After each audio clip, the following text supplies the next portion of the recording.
Hey guys, welcome. Today I'm going to solve the coin toss game. This is the famous green book, which almost everyone who is preparing for quant interviews studies. So the channel's main intent is to solve questions from topics ranging from probability, statistics, brain teasers, coding, so anything which can come into a quant interview.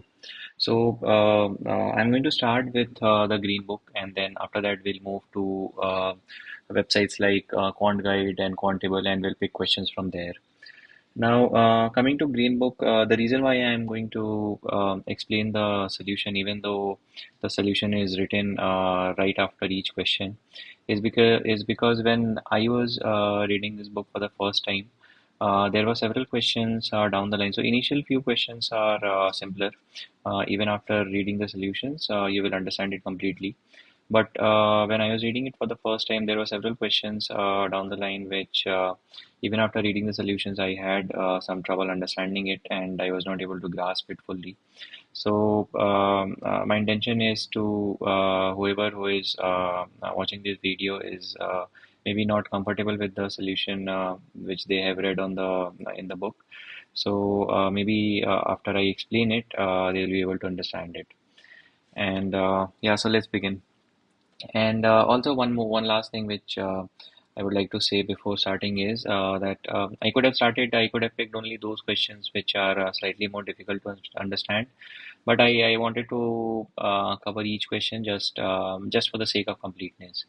So yeah. So today we are going to go through this first question, coin toss game.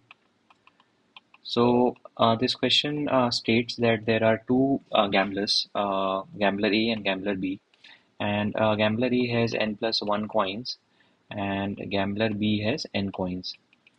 Now, it is stated that both A and B gambler are going to flip whatever coins they have, and we have to find what is the probability that A will have more heads than B if both flip all their coins. Now, so as you go through all the questions of probability theory, you'll have to understand some underlying concepts on the basis of which you will be solving the questions. So the underlying concept which is in this question is the symmetry concept. I'll explain the solution, then you will be able to understand what the symmetry concept is. So let's assume that A and B both had n coins. So if both had n coins, then and if someone asked us to list down all the scenarios, like if both A and B tossed all their coins, what could be the scenarios which can happen? Let's I'm going to write the scenarios randomly, and then we'll club those scenarios into different event buckets. So what could happen is that A gets 0 head and B gets n head. Then there could be another scenario where A get 1 head and B again get one B gets n head. And similarly, there could be some other scenario where A gets, let's say, n minus 2 heads, and B gets n minus 1 heads. There are many scenarios in which the number of heads which A gets will vary from 0 to n minus 1, and similarly, the number of heads which B gets will vary from 0 to n. Sorry, this won't be n minus 1, this will be n.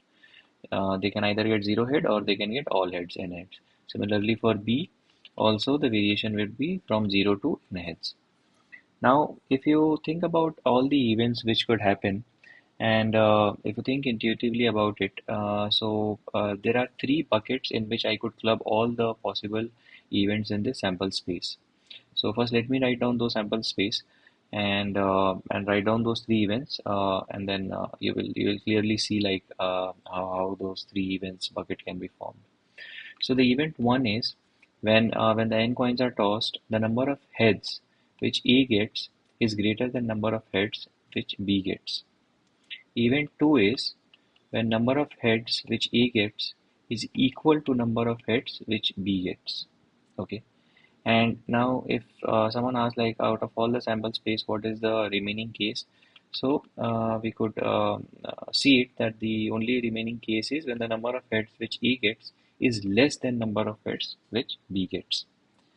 So if you look closely, the event 1 and event 3, they look very similar because both A and B have equal number of coins and all coins are fair. So we can see that both E1 and E3, the probability that of event E1 would be same as probability of event E3 because it is a symmetric in nature. So if we say that the probability of event E1 is X, then for E3 also it would be X. And we know that the probability of all the events in a sample space is equal to 1. So here we can say that, let's say we say that the event in which number of heads of A is equal to number of heads of B, let's say it is Y. So we can say that 2x plus y is equal to 1. So this is one equation which we got. Now let's come back to the question. The question states that A has one extra coin. So the n plus 1th coin which A gets to toss extra. The remaining whatever has happened till the n coins we have distributed into 3 events. Okay. Now what will happen when that one extra coin is tossed? Let's see our each individual events. So in the case of event 1, sorry for that. So let's in the case for event 1, the number of heads for A is already greater than the number of heads which B got. So no matter what the extra coin gets, whether it's heads or whether it's tails, the number of heads which A gets is going to be greater than B. So event 1 is our case, our event which will be included in our sample space, right? Now let's come to event 3. Event 3 states that number of heads which A has gotten is less than number of heads which B has gotten. So even in the best case scenario, when the extra coin gets a head, the best which we can imagine is that number of heads of A will be equal to number of heads of B. But in the question it is asked that it should be greater than. So no matter what happens with that extra coin, event 3 will not yield us a result which we will include in our sample space. Okay. Now let's come to event 2, the most important event, where we have number of heads of A is equal to number of heads of B. Now, that extra coin, what can it result? It can either come into a head or it can come into a tail.